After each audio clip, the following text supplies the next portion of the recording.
Alright, Detailz Automotive here.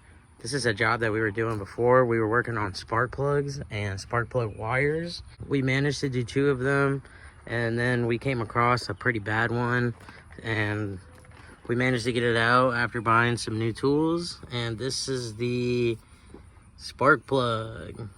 It's pretty beat up. I've never seen anything like it, so we thought we'd show you guys. And then those marks are from our tool taking it off, digging into it. It was pretty stripped out, and we couldn't get it out the first time. But those new tools, man, that's what tells you gotta have the right tools. About to throw this new one back in. All right, guys, so just a tip and trick. So I don't have, this is not a magnetic one. This is a 5/8 socket, and I have it held in there with a little bit of tape. It's not on the spark plug, it's actually just around in the socket, and that keeps it from coming out.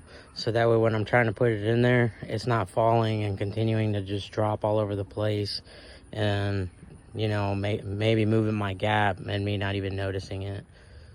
All right, that should be good.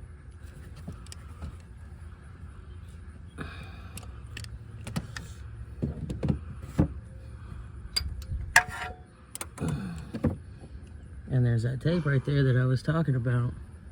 All right, guys, so we went ahead and fired it up. We cleared the codes. Everything is looking and sounding great. The engine is running at its best performance now compared to before. Spark plug change on a Chevy Impala.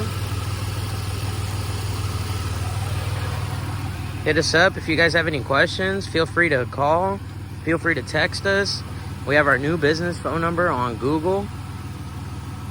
So just hit us up if you guys need any car maintenance, repairs, details. We also do the headlight restoration. We could fix this in a Jeep. So let us know what you guys think. Hit that like and subscribe. Check us out on YouTube as Detailz Automotive. All right, guys. Thanks for checking us out. We appreciate all your support. Stay cruising.